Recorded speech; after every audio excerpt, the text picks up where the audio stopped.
Just as we refuse to start a revolution and only false flag insurrections are broadcast on our behalf by undercover state operatives such as rented crowds and crisis actors, it is because, quote, your brain has been hooked on this that the Matrix has been force feeding you for years, unquote, according to Morpheus. Then, when Neo still refuses to fight back, much as we refuse to say no to mandates and just keep paying our taxes that fund all manner of corruption, Morpheus once again makes an important comment. They taught you good. Can you not see how tame and docile we have become thanks to the deep state? As the character Shepard later goes on to claim, quote, everything was simpler back then. People wanted to be free. It's different now. Sometimes it feels like people gave up, like the Matrix won. So I ask you, how can this have come to pass? Whether you believe it or not, that we have all become enslaved. This leads to my favorite quote of the movie, so simple yet so true. Not all seek to control, just as not all seek to be free, unquote. While for most of us it is natural when we see someone in trouble to want to help them, or at least to express some form of love and compassion through empathy, our rulers know this and capitalize on it, causing many to refer to them as sociopaths who feel nothing. Now, not to get too far off topic, I explain in my books the mindset of the elites and how they operate, which appears so different because they have grown up with many more opportunities and priceless information.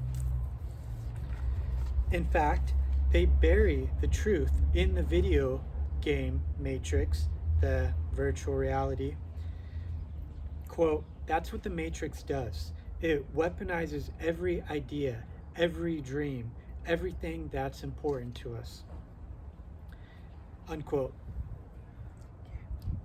The controllers of this world are professionals at getting us to believe exactly what they want, often without us even knowing it. They can guide our thoughts and actions by the jobs available, the entertainment we are told to enjoy, and even the politics we are to subscribe to, causing us to always chase happiness as we strive to survive every day, while they know all the secrets of life and death already.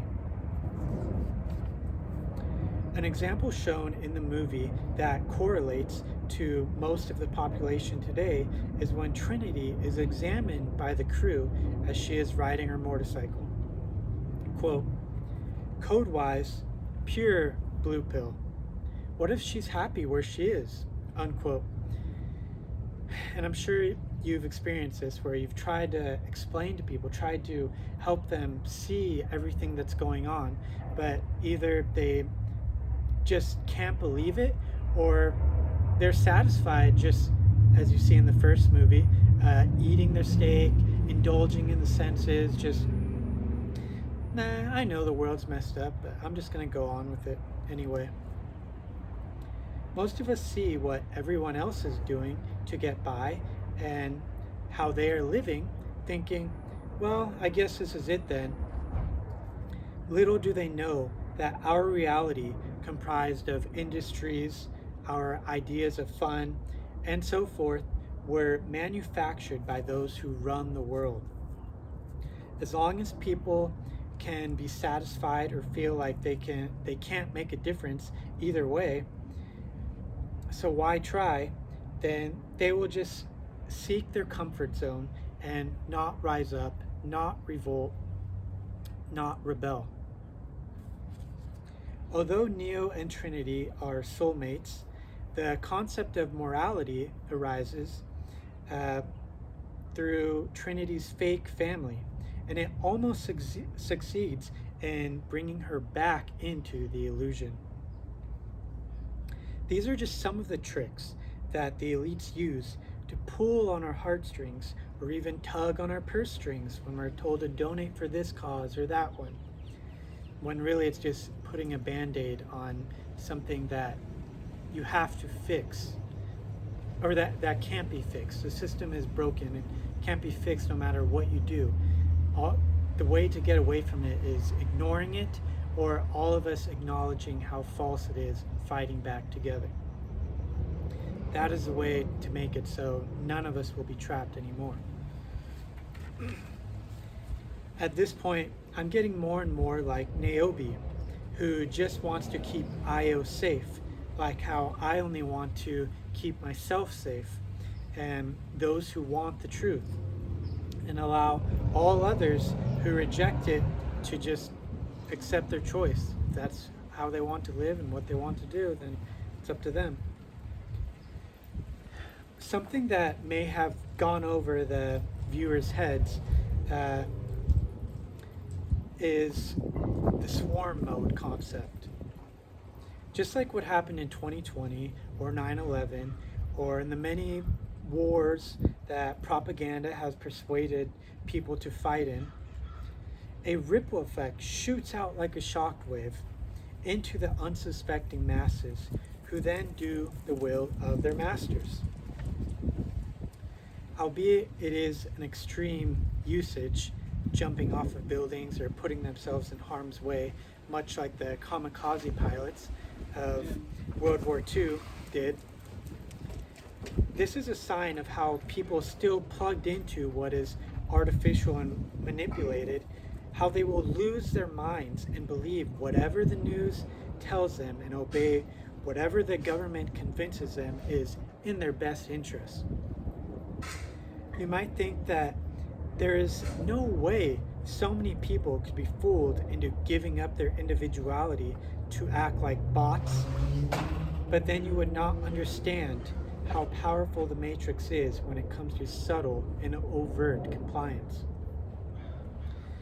It could be your neighbor, society, frowning at you for not wearing a mask, or it could be a war draft, government, handing you a gun and commanding you to go attack the purported enemy. As the villain says in the end, the sheeple aren't going anywhere. They like my world. They don't want this sentimentality.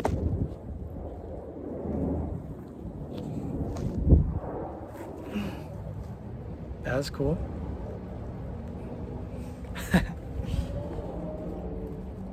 They don't want this sentimentality, freedom, or empowerment. They want to be controlled.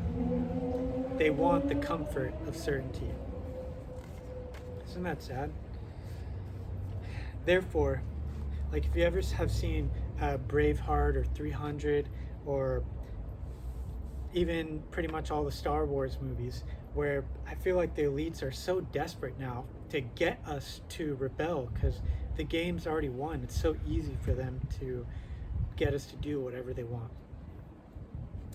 Therefore, I ask you, will you, quote, heal like a good little beer for so long, unquote, going to work for the man, praying in church for someone to save you, some God to save you, or voting so some politician will finally make things right? Or will you stand up to tyranny and get upset enough, like Trinity did, violently saying, quote, that was for using children, unquote. And I'll let your mind draw your own conclusions with what she meant, because if I try and explain it to you, then for some reason I will get censored, even though we're told we're free, right? And it's not like the powers that be have anything to hide or cover up, right? The takeaway, as Smith wisely says to Neo, and was as much of a point in the earlier movies as it is in this one, anyone could have been you, whereas I have always been anyone. let's unpack that really quickly. Anyone could be the one, a self-sovereign person who resists oppression. Likewise, anyone can also enlist to go and serve the empire, the New World Order, the Matrix. Now you know the difference and have an idea of what mankind is up against. So for the recommended reading for today, I have my third and final novel, if you like to check it out on Amazon. And if you just look at a summary of my past two books before that one, Hail Caesar dealt with the past, how rulers have always controlled us, and how that knowledge just gets passed on. And my second book, The Postmodern Psyop, shows this phony reality we're all living in. And then this one that goes over all the new technologies, all the new methods of ways that they have yet to control us. And all these plans, all these agendas are out there in the open. And then some videos, which I'll put in the notes.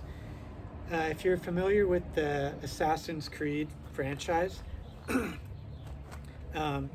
just type in the greatest view along with Assassin's Creed.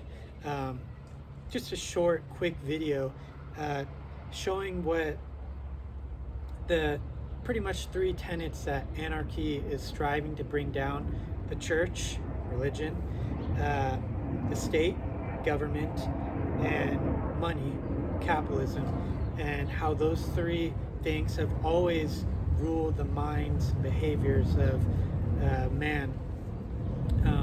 So yeah, even if you want to look up past introductory trailers for the Assassin's Creed video games, not saying I support or don't support these video games, but if you just want to check them out for yourself, you'll see that there's a much deeper message within them as well.